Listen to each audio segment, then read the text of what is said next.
제가 먼저 읽겠습니다.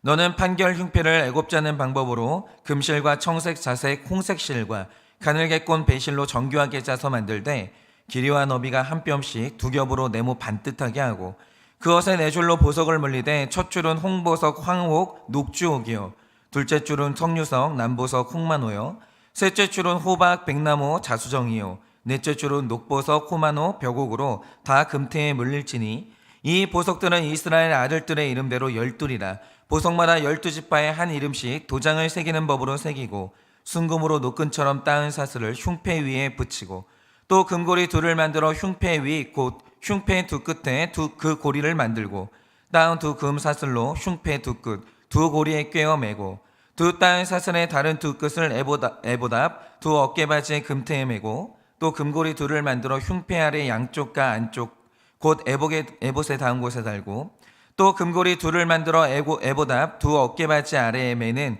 자리 가까운 곳 곧 정교하게 짠 띠 위쪽에 달고 청색 끈으로 흉패고리와 에봇고리에 꿰어 흉패로 정교하게 짠 에봇띠 위에 붙여 떨어지지 않게 하라. 아론이 성소에 들어갈 때에는 이스라엘 아들들의 이름을 기록한 이 판결 흉패를 가슴에 붙여 여호와 앞에 영원한 기념을 삼을 것이니라. 너는 우림과 둠밈을 판결 흉패 안에 넣어 아론이 여호와 앞에 들어갈 때 그의 가슴에 붙이게 하라. 아론은 여호와 앞에서 이스라엘 자손의 흉패를 항상 그의 가슴에 붙일지니라. 너는 에봇 받침 겉옷을 전부 청색으로 하되 두 어깨 사이에 머리 들어갈 구멍을 내고 그 주위에 갑옷 깃같이 깃을 짜서 찢어지지 않게 하고 그 옷 가장자리로 돌아가며 청색, 자색, 홍색 실로 석류를 수놓고 금방울을 간격을 두어 달되 그 옷 가장자리로 돌아가며 한 금방울 한 석류 한 금방울 한 석류가 있게 하라. 아론이 입고 여호와를 섬기러 성소에 들어갈 때와 성소에서 나올 때 그 소리가 들릴 것이라. 그리하면 그가 죽지 아니하리라. 너는 또 순금으로 패를 만들어 도장을 새기는 법으로 그 위에 새기되 여호와께 성결이라 하고 그 패를 청색끈으로 간 위에 매되 곧 관 전면에 있게 하라. 이 패를 아론의 이마에 두어 그가 이스라엘 자손이 거룩하게 드리는 성물과 관련된 죄책을 담당하게 하라. 그 패가 아론의 이마에 늘 있으므로 그의 성물을 여호와께서 받으시게 되리라. 너는 가는 배실로 반포 속옷을 짜고 가는 배실로 관을 만들고 띠를 수놓아 만들지니라. 너는 아론의 아들들을 위하여 속옷을 만들며 그들을 위하여 띠를 만들며 그들을 위하여 관을 만들어 영화롭고 아름답게 하되 너는 그 꽃들로 내 형 아론과 그와 함께한 그의 아들들에게 입히고 그들에게 기름을 부어 위임하고 거룩하게 하여 그들이 제사장 직분을 내게 행하게 할지며 또 그들을 위하여 배로 속바지를 만들어 허리에서부터 두 넓적다리까지 이르게 하여 하체를 가리게 하라. 다 같이 읽겠습니다. 아론과 그의 아들들이 회막에 들어갈 때에나 제단에 가까이 하여 거룩한 곳에서 섬길 때에 그것들을 입어야 죄를 짊어진 채 죽지 아니하리니 그와 그의 후손이 영원히 지킬 규례니라. 아멘. 기도하겠습니다. 하나님, 오늘도 우리는 주님께 나아가고자 합니다. 하나님, 오늘도 주님께 나아가는 우리가 오늘도 하나님 앞에서 가져야 될 성결이 무엇이 있겠습니까?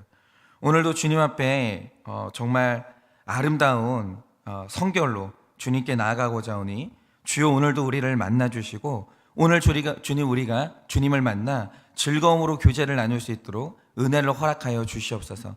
믿사오며 살아계신 예수님 이름 받들어 기도드립니다. 아멘. 네, 오늘 우리는 하나님 앞에 나아가는 이 제사장에 대한 말씀을 보고 있는데요. 이건 말씀에 실력이 있는 분들에게 너무 식상한 말이지만 한 번 더 짚고 넘어가야 될 게 있습니다. 그게 뭐냐면요, 이 구약시대에 하나님을 직접 만나러 갈 수 있는 사람은 모든 백성들 중에서 하나님께 부름받은 대제사장 딱 한 명이었습니다. 그러니까 한 명 빼고 나머지 모든 백성은 하나님과 직접 소통할 수도 없었고 그것을 꿈꾼 적도 없었다라는 거죠. 그런데 이것을 시각적으로 보여주는 상징이 뭐냐? 하나님이 임재해 계시는 지성소 앞에는요, 휘장이라고 해서 그 앞을 가로막고 있는 커튼이 존재하고 있었거든요. 그런데 이 커튼을 생각하실 때 우리 집 창문을 가리고 있는 커튼을 생각하시면 절대 안 됩니다. 전생에 의하면 이 커튼의 두께가 무려 5cm가량 됐다는 거죠. 그런데 천의 두께가 5cm라는 게 의미하는 게 뭐겠습니까? 천이 그 정도 되면요, 웬만한 화살도 뚫지를 못해요. 그러니까 여러분도 아시겠지만 예전에 우리가 입었던 갑옷이라는 게요, 굉장히 두꺼운 천 조각이었어요. 근데 천이 두꺼우면요, 화살이 뚫지를 못해요. 그리고 이걸 태우지 않는 한 물리력으로 찢는 것은 불가능하다는 거죠. 그런데 하나님과 백성 사이에 있는 휘장이 찢을 수도 없고, 이렇게 두껍다는 말의 뜻이 뭐겠습니까? 죄인은 절대로 하나님께 들어오지 말라는 강력한 거절의 표현이에요. 그러니까 이 당시에 대제사장과 백성의 결정적인 차이가 뭐냐? 대제사장은 하나님과 나 사이에 아무것도 없어요. 휘장이 없어요. 언제든 들어갈 수 있는 거죠. 그런데 백성과 하나님 사이에는 언제나 휘장이 있다는 거죠. 중간에, 우리 사이의 중간에 뭐가 있는 거예요. 그런데 이스라엘 백성 중에서 딱 한 명이 이 휘장을 열고 1년에 딱 한 번 지성소에 들어갈 수 있는데, 그게 대제사장이에요. 나와 하나님 사이에 아무것도 없는 순간, 아무것도 없는 사람, 그게 제사장이라는 거죠. 그러니까 이렇게 생각하시면 됩니다. 제사장이 누구냐라고 하면 어떤 특별한 옷을 입은 사람이 제사장이 아니고요, 성경 퀴즈 대회에서 1등한 사람이 제사장이 아닙니다. 누가 됐든지 휘장이 없어지고 하나님과 나 사이에 아무것도 없어지고 언제든 하나님께 와도 된다고 허락받은 사람이 있으면 바로 그 사람은 그 순간부터 제사장이에요. 그런데 예수님이 우리를 위해서 죽어주시던 그날, 하나님께서 지성소를 맡고 있던 이 휘장을요, 위에서 아래까지 쫙 찢어졌습니다. 그게 신기해요. 예수님이 죽던 날 제일 먼저 일어난 일이 뭔가, 이 휘장이 찢어졌어요. 백성과 하나님 사이에 뭔가 있었는데 그게 완전히 찢어졌다는 거죠. 다시 말해서 막혀있던 지성소가 개방이 된 거예요. 그러면 이 말 뜻이 뭐겠습니까? 이제 성령 받은 사람은 누구나 다 제사장이 되어서 하나님께 나아갈 수 있는데, 여러분과 하나님 사이에 아무것도 없어요.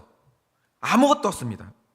여러분, 근데 이상한 게 뭐냐면, 제가 자주 말씀드리지만 아직도 천주교는요, 하나님과 백성 사이에 뭐가 있어요. 천주교는요, 사제의 권위가 특별하기 때문에 회개를 할 때도 성도님들이 바로 회개하는 게 아닙니다. 사제를 통해서 회개를 전달해요. 그게 아니면 마리아를 통해서 기도하든지 베드로 같은 성인들을 통해서 기도하는데, 이렇게 하나님과 성도 사이에 아직도 뭔가 있다는 게 뭘 의미하겠습니까? 아직도 천주교는요, 성막의 휘장이 존재하고 있는 거예요. 하나님하고 백성 사이에 뭐가 있어요. 정상이 아니거든요.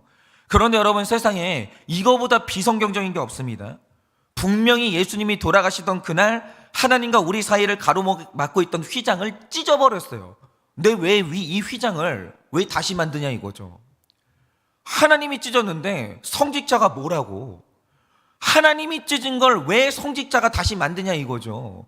이거는 비성경적인 거예요. 여러분, 어떤 교회 가요, 성도님들이 자꾸 목사를 통해서만 뭔가 하나님의 은혜를 받으신다고 생각하는 거, 그 사제주의예요. 그거 잘못된 겁니다. 여러분, 누구든지 믿음이 있으면 누구나 하나님께 직접 기도할 수 있고 누구나 하나님께 직접 나아갈 수가 있는 거예요. 그거는 우리 모든 성도님들의 권리예요. 여러분들도 제사장입니다. 그래서 만약 누구든지 오늘 내가 하나님께 직접 기도했고 하나님 앞에 직접 회개했고 누구든지 성경책을 펴서 내가 직접 하나님의 말씀을 봤으면 그분은 이미 제사장이 된 거예요. 물론 교회가 조직이기 때문에 질서는 필요합니다. 그런데 중요한 게 뭐냐? 이제 여러분과 하나님 사이에는 아무것도 없어요. 심지어는 사람도 없습니다. 목사 필요 없어요. 하나님의 말씀을 배우는 데는 목사가 필요하지만 내가 하나님하고 소통하는데 목사는 필요가 없는 거예요. 여러분이 직접 나아가시면 돼요. 그러니 날마다 이렇게 큐티하시는 여러분 모두가 제사장이 아니겠습니까? 당연히 제사장이죠. 그래서 오늘 이 말씀은요, 목사에게 주시는 말씀이 아니고 큐티하고 기도하고 있는 우리 모두에게 주시는 말씀이에요. 그런데 중요한 건 이겁니다. 오늘 말씀은 제사장이 하나님께 나아가는 방법을 기록하고 있는데, 결국 이 말씀을 짧게 요약하면 뜻이 뭐겠습니까? 하나님을 만날 때 살고 싶으면 성결하라는 거예요.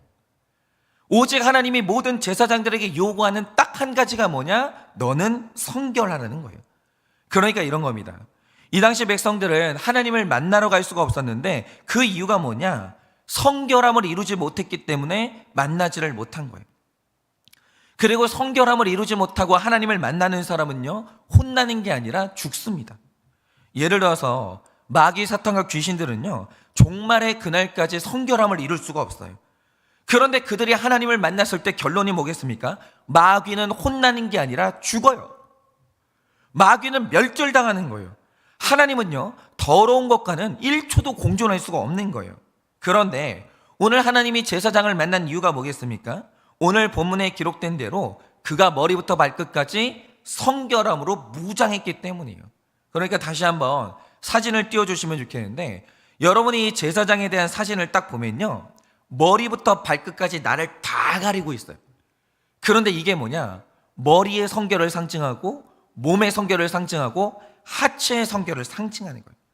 그러니까 너는 성결로 머리부터 발끝까지 너 자신을 완전히 덮으라는 거죠. 그러면 하나님을 만나고도 살 수가 있는 거예요. 그걸 말해주는 게 44절인데 이렇게 말하고 있습니다. 아론과 그의 아들들이 회막에 들어갈 때에나 제단에 가까이 하여 거룩한 곳에서 섬길 때 그것을 입어야, 근데 이것은 옷을 말하는 게 아니에요. 성결함을 입어야 죄를 짊어질 채 죽지 아니하리니 그와 그의 후손이 영원히 지킬 규례니라 이럽니다. 그러니까 우리는 무릇 머리부터 발끝까지 성결함으로 무장해야 하나님을 만나고도 살 수 있는데, 그걸 시각적으로 보여주는 본문이 이 제사장의 옷을 기록한 오늘 본문이라는 거죠. 그러면 우리가 먼저 여기에서 묵상해야 될 건 이겁니다. 성결하다는 것은 더럽다라는 말의 반대인데, 그러면 오늘 우리가 해결해야 될 이 더러움이 뭐냐라는 거예요. 이거 너무 중요해요. 여러분, 그리스도인들이요, 더러움에 대해서 이 둔감한 사람들은요, 이게 너무 문제가 많은 거예요.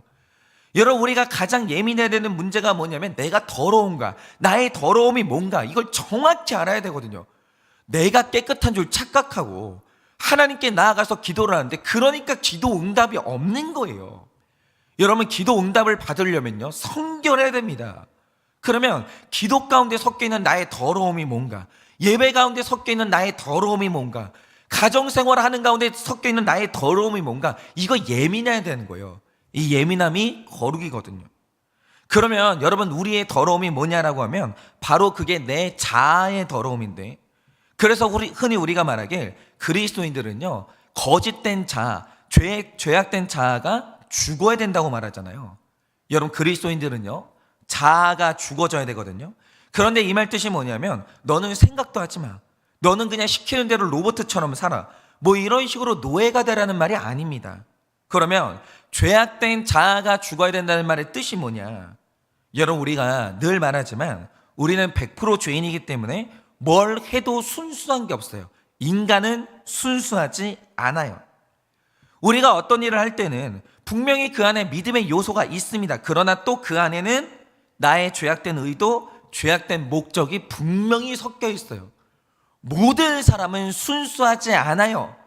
그 안에 죄악된 불순한 뭔가가 섞여 있는 거예요. 그게 죄악된 자아거든요. 예를 들어서 목사가 설교를 한다고 하죠.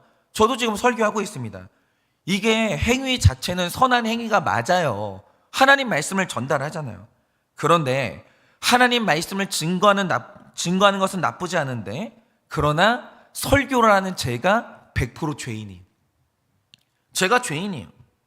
그래서 설교라는 선한 행위 안에도 죄악된 자아의 욕망이 여기에 계속 섞이는 거예요.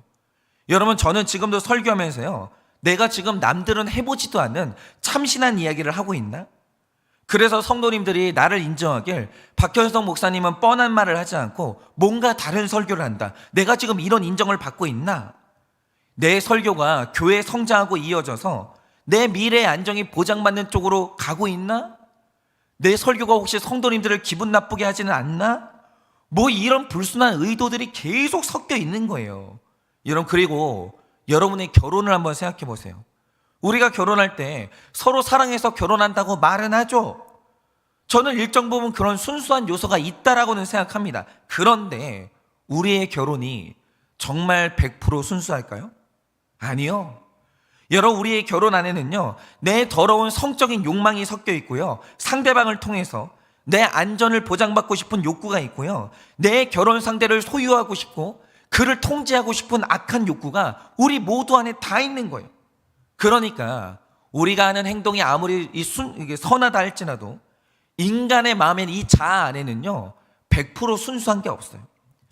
그러니까 오늘 하나님께서 우리에게 말씀하시길 너희가 나에게 나아오려면 반드시 그 안에 섞여 있는 이 죄악된 자아를 죽이고 오라는 거예요.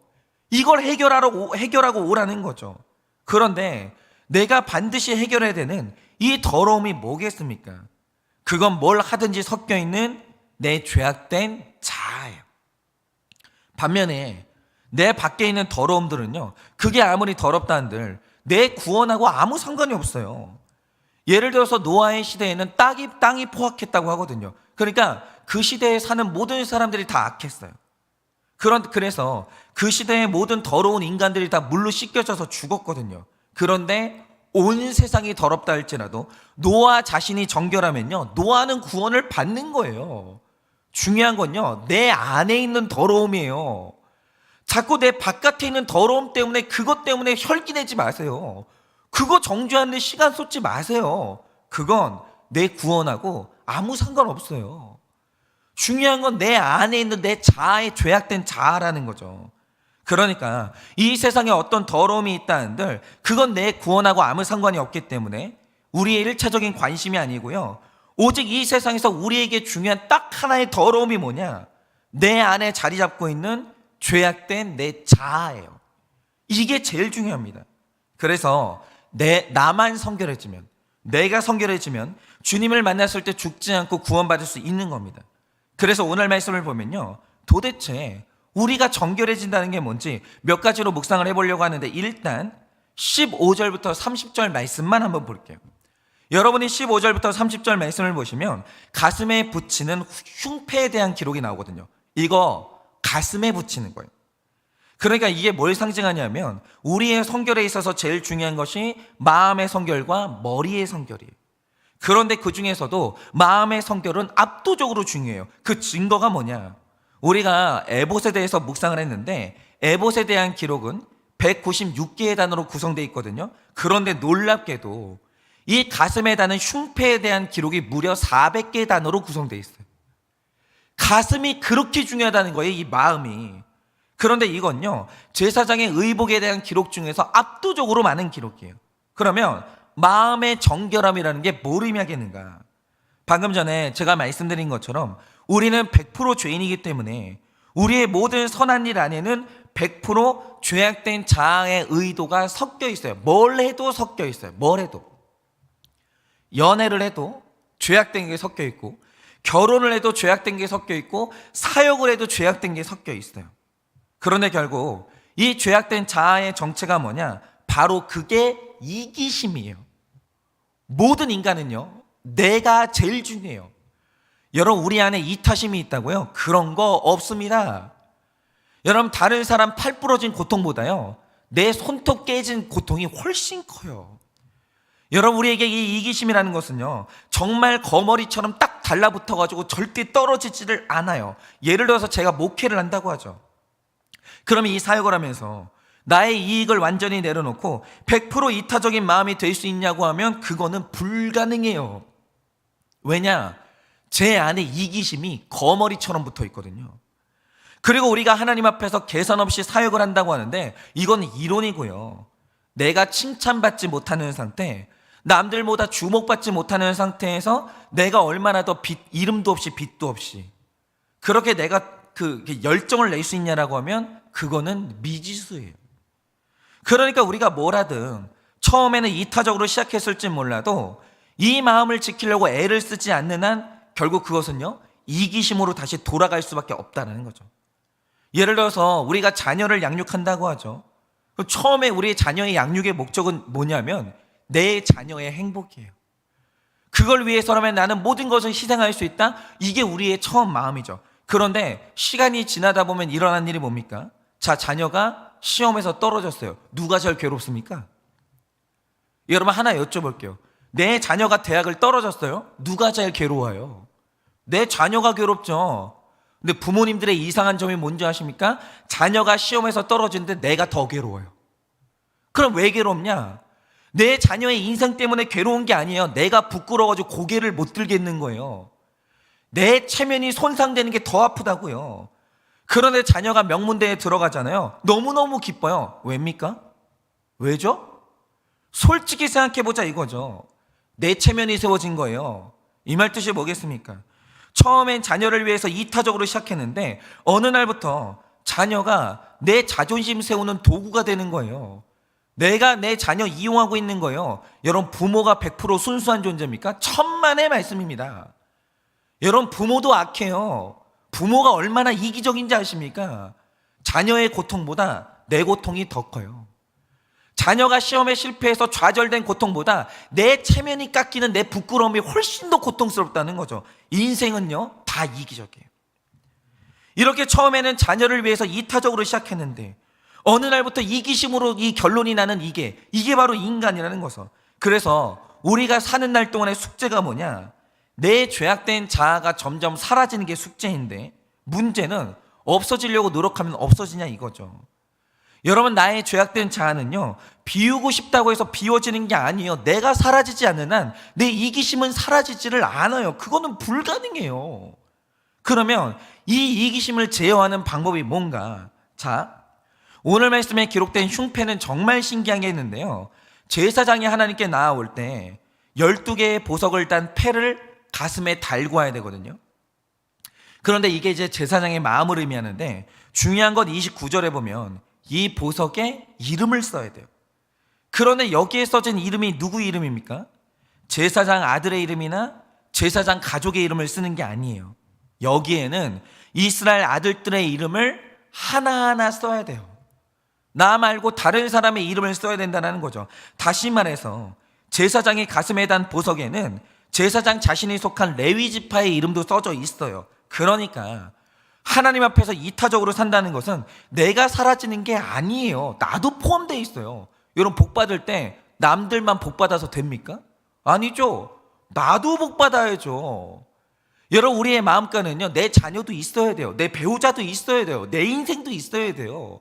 하나님이요, 나를 부정하라는 게 아니에요. 나도 복 받아야 돼요. 내가 구원받는 게 제일 중요해요. 그래서 제사장의 가슴에 단 이 보석의 이름에는 내 이름도 있는 거예요. 그런데 제사장의 마음을 채운 12보석 안에는 레위라는 내 이름도 있지만 그거보다도 압도적으로 많은 이름이 뭐냐? 11명의 다른 형제들의 이름이 내 가슴에 채워지는 거예요. 저는 이게 중요하다는 거죠.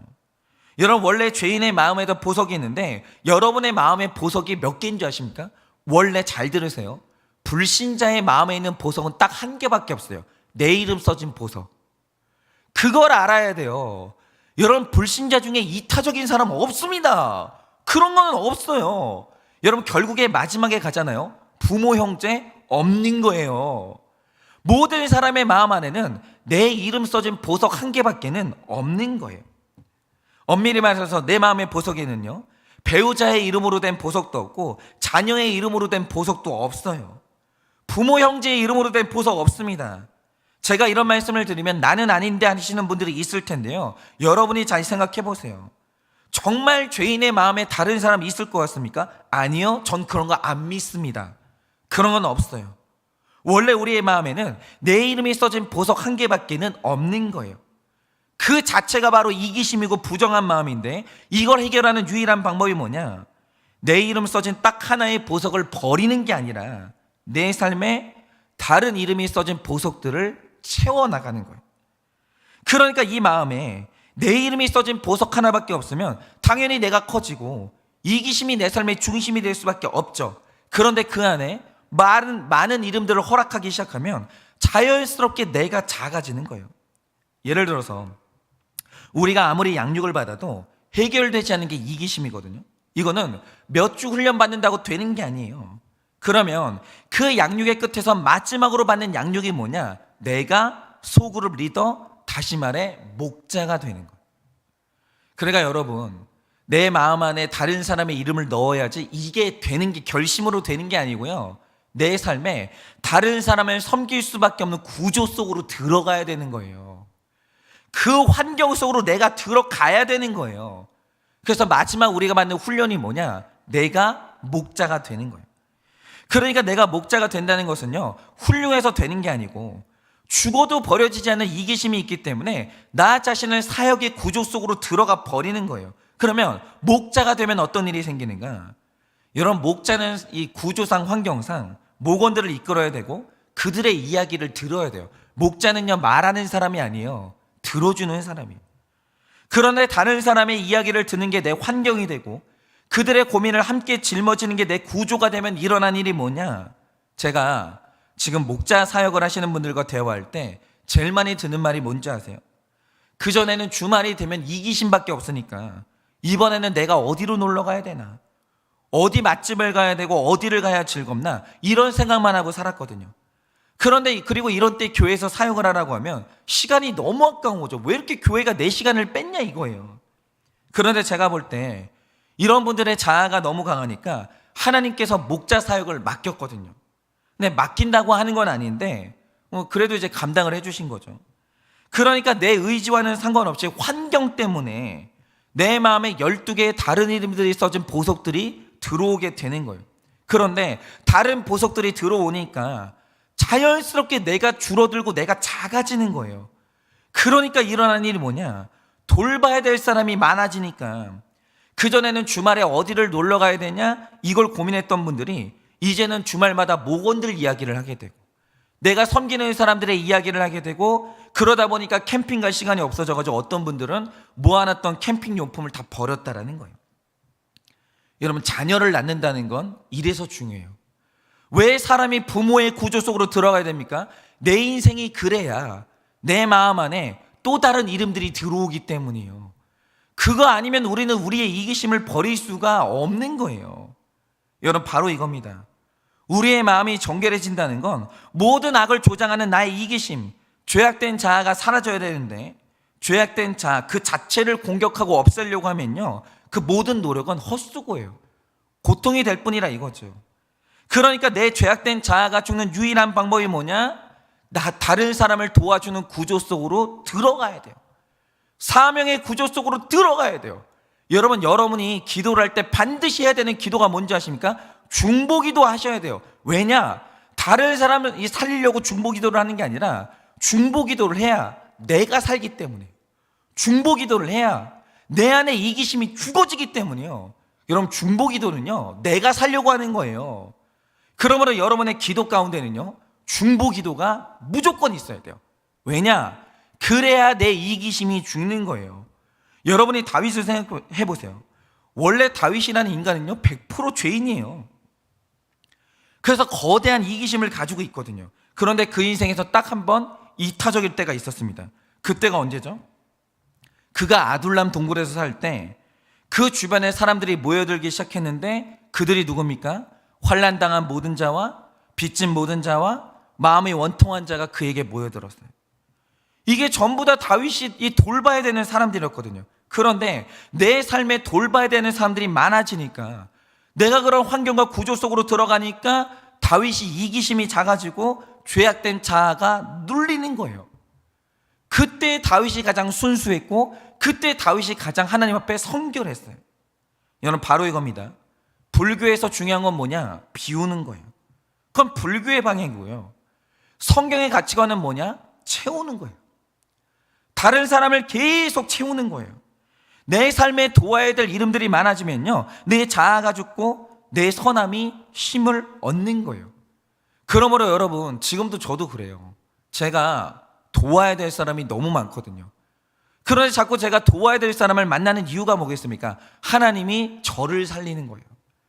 저를 깨끗하게 만드는 거예요. 여러분 삶에도 도와야 될 이름들이 많아야 되는 거예요. 여러분 한번 생각해 보세요. 지금 머릿속에 여러분이 기도해 줘야 될 사람이 몇 명입니까? 누가 생각납니까?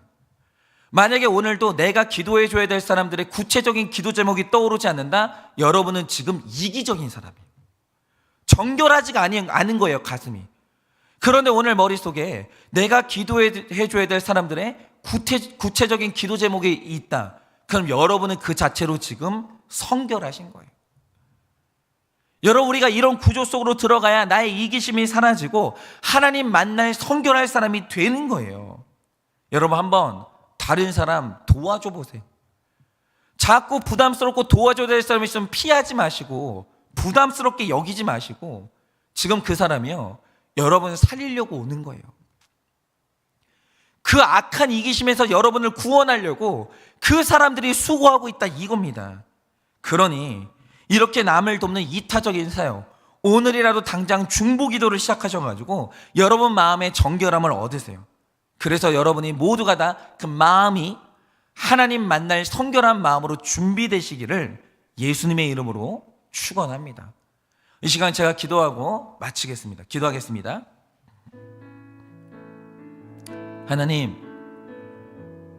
저의 마음에 성결함이 있습니까? 하나님, 그것을 알 수 있는 정확한 증거가 있습니다. 그것은 오늘도 내가 기도해 줘야 될 이름들이 내 머릿속에 있습니까? 그들의 아픈 구체적인 사연이 내 마음 가운데 있습니까? 기도해 줘야 될 이름들도 생각나지 않고 그들의 아픈 사연도 내 마음 가운데 없다라고 한다면 우리는 불결한 사람입니다. 하나님, 오늘도 우리가 하나님 앞에 다른 사람을 돕는 그 구조 속으로 들어가기를 원합니다. 그래야 우리가 이기심에서 구원을 받는 것입니다.